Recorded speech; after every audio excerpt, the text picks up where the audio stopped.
ಸ್ನೇಹಿತರೆ, ಇಲ್ಲಿ ಗೃಹಲಕ್ಷ್ಮಿ ಯೋಜನೆಯ ಒಂದು ಫಲಾನುಭವಿಗಳಿಗೆ ಒಂದು ಭರ್ಜರಿ ಗುಡ್ ನ್ಯೂಸ್ ಇದೆ. ಈ ವಿಡಿಯೋನ ಕೊನೆಯವರೆಗೂ ನೋಡಿ.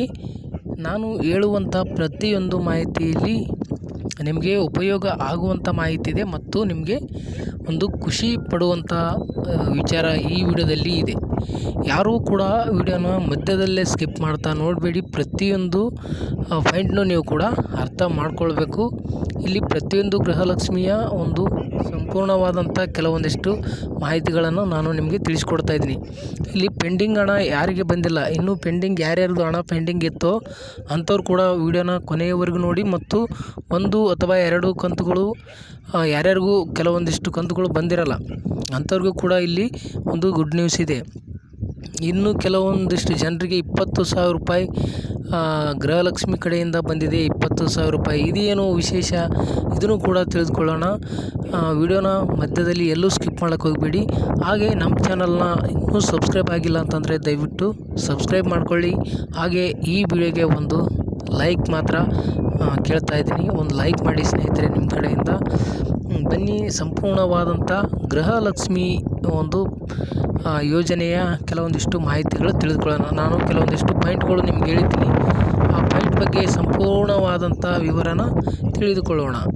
ಹೌದು, ಮೊದಲಿಗೆ ಬಂದು ಗೃಹಲಕ್ಷ್ಮಿಯರಿಗೆ ಕೆಲವು ಫಲಾನುಭವಿಗಳಿಗೆ 20,000 ರೂಪಾಯಿ ನೇರವಾಗಿ ಟೋಟಲಾಗಿ ಒಟ್ಟಿಗೆ ಬಂದಿದೆ ಅಂತೆ.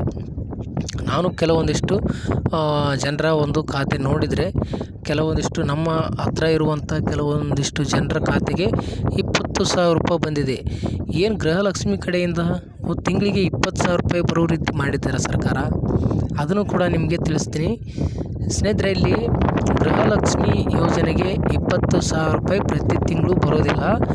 ಹಾಗೆ ಇಲ್ಲಿ ನಿಮಗೆ ಏನಾಗಿದೆಯಪ್ಪ ಅಂತಂತಂದರೆ, ಇಲ್ಲಿ ಯಾರು ಅರ್ಜಿನ ಸಲ್ಲಿಸಿದ್ರೋ ಅವ್ರಿಗೂ ಪೆಂಡಿಂಗ್ ಹಣ ಇತ್ತು. 1ನೇ ಕಂತಿನಿಂದ 10ನೇ ಕಂತಿನವರೆಗೆ ಅವರ ಒಂದು ಹಣ ಪೆಂಡಿಂಗ್ ಇತ್ತು. ಅಂಥ ಒಂದು ಫಲಾನುಭವಿಗಳ ಖಾತೆಗೆ ನೇರವಾಗಿ ಒಟ್ಟಿಗೆ 20,000 ರೂಪಾಯಿ 10 ಕಂತುಗಳ 2,000ದಂತೆ 20,000 ರೂಪಾಯಿ ಅವರ ಖಾತೆಗೆ ವರ್ಗಾವಣೆ ಮಾಡಿದ್ದಾರೆ. ಅಲ್ಲಿ ಫಲಾನುಭವಿಗಳಿಗೆ ಒಟ್ಟಿಗೆ ಬಂದಿರೋದ್ರಿಂದ ನಮ್ಮ ಖಾತೆಗೆ 20,000 ರೂಪಾಯಿ ಬಂದಿದೆ. ಒಂದು ತಿಂಗಳದ್ದು ಈ ತಿಂಗಳಿಂದ 20,000 ರೂಪಾಯಿ ಹಾಕಿದ್ದಾರೆ ಅಂತ ಕೆಲವೊಂದಿಷ್ಟು ಜನರು ಕನ್ಫ್ಯೂಸ್ ಆಗಿದ್ದಾರೆ. ಅದು ಏನಿಲ್ಲ, ಪ್ರತಿ ತಿಂಗಳಿಗೆ 2,000 ಅಂತೆ 10 ಕಂತು ಒಟ್ಟಿಗೆ ಬಿಡುಗಡೆ ಆಗಿದೆ. ಅವರ ಖಾತೆಗಳಲ್ಲಿ ಏನಾದರೂ ತೊಂದರೆ ಇತ್ತು, ಅವರು ಸರಿಪಡಿಸಿಕೊಂಡ ನಂತರ ಅವರಿಗೆ ಒಟ್ಟಿಗೆ 20,000 ರೂಪಾಯಿನ ಸರ್ಕಾರದ ಕಡೆಯಿಂದ ಬಂದಿರುವಂಥದ್ದು. ಅಲ್ಲಿ ಯಾವುದೇ ಒಂದು ವಿಶೇಷ ಚರ್ಚೆ ಅಂತೂ ಅಲ್ಲ. ಅಲ್ಲಿ ನೇರವಾಗಿ ಅವ್ರಿಗೆ ಬಂದಿರೋದು 20,000 ರೂಪಾಯಿ ಅಂತಂದರೆ 10 ಕಂತುಗಳ ಹಣ 20,000 ರೂಪಾಯಿ ಬಂದಿದೆ. ನಾನು ನನ್ನ ಹತ್ರ ಒಬ್ಬರು ಕೇಳಿದರು, ಅವ್ರಿಗೂ ಕೂಡ ಅದೇ ಮಾಹಿತಿ ತಿಳಿಸಿದ್ದೀನಿ. 10 ಕಂತುಗಳದ್ದು ಅವರು ಅರ್ಜಿ ಸಲ್ಲಿಸಿರುವಂಥ ಡೇಟ್ ಕೂಡ ನೋಡಿದೆ. ಅವರು ರಿಸಿಪ್ಟ್ ತೋರಿಸಿದ್ರು. ಅಲ್ಲಿಂದ ಇಲ್ಲಿವರೆಗೂ 10 ತಿಂಗಳದ್ದು ಹಣ ಪೆಂಡಿಂಗ್ ಇದೆ, ಅದು ಬಂದಿದೆ. ಇನ್ನು ಪೆಂಡಿಂಗ್ ಇರುವಂಥವ್ರು ಹಣ ಕೂಡ ಇವತ್ತು ಸರ್ಕಾರ ಬಿಡುಗಡೆ ಮಾಡ್ತಾಯಿದೆ.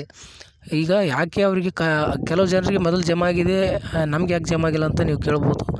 ನಿಮ್ಮ ಖಾತೆಯಲ್ಲಿ ಏನಾದರೂ ಸಮಸ್ಯೆ ಇತ್ತು ಅಂತಂದರೆ ನಿಮಗೂ ಕೂಡ ಜಮಾ ಆಗಿರೋದಿಲ್ಲ. ನಮ್ಮ ಖಾತೆಯಲ್ಲಿ ಏನು ಸಮಸ್ಯೆ ಇರುತ್ತೆ ಅಂತಂದರೆ, ನಿಮಗೆ NPCI ಮ್ಯಾಪಿಂಗ್ ಇರೋದಿಲ್ಲ, ಹಲವಾರು ಸಮಸ್ಯೆಗಳು ಇರುತ್ತವೆ. ಇಲ್ಲಿ ಒಂದು ಗೃಹಲಕ್ಷ್ಮಿ ಫಲಾನುಭವಿಗಳಿಗೆ ಕೆಲವೊಂದಿಷ್ಟು ತೊಂದರೆಗಳು ಆಗ್ತಾ ಇರೋದು ನಿಜ. ಹೌದು, ಅವರ ಒಂದು NPCI ಮ್ಯಾಪಿಂಗ್ ಆಗಿರ್ಬೋದು, ಆಧಾರ್ ಸೀಡಿಂಗ್ ಮಾಡುವಂಥಲ್ಲಿ ಬ್ಯಾಂಕಿನವರು ವಿಳಂಬ ಮಾಡ್ತಾಯಿದ್ದಾರೆ. ಈಗ ತುಂಬ ಜನರು ಏನೋ ಒಂದು ಗೃಹಲಕ್ಷ್ಮಿ ಹಣ ಬರ್ತಾಯಿಲ್ಲ, ನಮಗೆ NPCI ಮ್ಯಾಪಿಂಗ್ ಮಾಡಿಕೊಡಿ ಅಂತ ಅವರಿಗೆ ಫಾರಮ್ ತುಂಬಿ ಬ್ಯಾಂಕ್ನಲ್ಲಿ ಕೊಟ್ಟು ಬಂದರೂ ಕೂಡ ಅವರು ನಿರ್ಲಕ್ಷ್ಯ ವಹಿಸ್ತಾ ಇದ್ದಾರೆ ಬ್ಯಾಂಕಿನವರು. ನಾನೇ 2 ಕೊಟ್ಟು ಬಂದಿದ್ದೆ ನಮ್ಮ ಮನೆಯಲ್ಲಿವೆ. ಅವರು ಇನ್ನೂ ಕೂಡ ಒಂದು NPCI ಮ್ಯಾಪಿಂಗ್ ಮಾಡಿಲ್ಲ. ಅದು ಏನು ದೊಡ್ಡ ಕೆಲಸ ಅಲ್ಲ, 1 ಗಂಟೆದೊಳಗೆ ಅವರು ಮಾಡ್ಬೋದು ಮನಸ್ಸು ಮಾಡಿದರೆ. ಅದು ಕೆಲಸ ಮಾಡಿಲ್ಲ. ಮತ್ತೆ ಹೋಗಿ ಇನ್ನೊಂದು ಬಾರಿ ನಾವು ಅಲ್ಲಿ ವಿಸಿಟ್ ಮಾಡಿ ಮತ್ತೆ ಸಮಸ್ಯೆನ ಹೇಳ್ಕೊಂಡಾಗ ಅವರು ಅವತ್ತೇ ನಮಗೆ NPCI ಮ್ಯಾಪಿಂಗ್ ಮಾಡಿಕೊಟ್ಟರು. ತದನಂತರ ಒಂದು ಖಾತೆಗೆ ಹಣ ಕೂಡ ಬಂದಿದೆ. ಆ ರೀತಿಯಾಗಿ ಅವರು ಬ್ಯಾಂಕಿನವರು ಸಮಸ್ಯೆ ಮಾಡ್ತಾರೆ.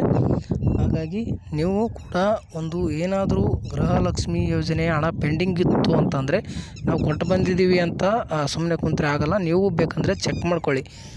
NPCI ಮ್ಯಾಪಿಂಗ್ ಆಗಿದೆ ಇಲ್ಲ ಅನ್ನೋದು ಚೆಕ್ ಮಾಡೋದು ಕೂಡ DBT ಕರ್ನಾಟಕ ಅಂತ ಅಪ್ಲಿಕೇಶನ್ ಇದೆ. ಆ ಅಪ್ಲಿಕೇಶನ್ನ ನೀವು ಡೌನ್ಲೋಡ್ ಮಾಡಿಕೊಂಡು ಬೇಕಂತಂದರೆ ನೀವು ಆಧಾರ್ ಕಾರ್ಡ್ ನಂಬರ್ ಹಾಕಿ ಅಲ್ಲಿ ನೀವು ಒಂದು OTP ಪಡೆದುಕೊಂಡು ಅಲ್ಲಿ ನೀವು ಒಂದು NPCI ಮ್ಯಾಪಿಂಗ್ ಇದೆ ಇಲ್ಲ ಅಂತ ಚೆಕ್ ಮಾಡ್ಕೊಳ್ಬೋದು. ಇದೇ ರೀತಿ ಒಂದು ನೀವು ಏನಾದರೂ ಈ ಬೇರೆ ಸಮಸ್ಯೆ ಇತ್ತು ಅಂತಂದರೂ ಕೂಡ ನೀವು ಬಗೆಹರಿಸಿಕೊಂಡ್ರೆ ಇವತ್ತು ಗೃಹಲಕ್ಷ್ಮಿ ಅಮೌಂಟ್ ಬೀಳುವ ಎಲ್ಲ ಸಾಧ್ಯತೆಗಳಿದೆ. ಗೃಹಲಕ್ಷ್ಮಿ ಪೆಂಡಿಂಗ್ ಹಣ ಕೂಡ ರಿಲೀಸ್ ಮಾಡ್ತೀವಂತ ಮಾಹಿತಿ ಹೇಳಿದ್ದಾರೆ. ಅದಕ್ಕಾಗಿ ಇಲ್ಲಿ ಪ್ರತಿಯೊಬ್ಬರು ಇದ್ರ ಬಗ್ಗೆ ಏನಾದರೂ ಸಮಸ್ಯೆ ಇತ್ತು, ಗೃಹಲಕ್ಷ್ಮಿ ಹಣ ಬಂದಿಲ್ಲ ಅಂದರೆ ನೀವು ಕೂಡ ಹೀಗೆ ಸಮಸ್ಯೆ ಬಗೆಹರಿಸಿಕೊಳ್ಳಿ ಅಂತ ಹೇಳ್ತೀನಿ. ಈ ತಿಂಗಳು ಮುಗಿಯೋದ್ರೊಳಗೆ ಎಲ್ಲರೂ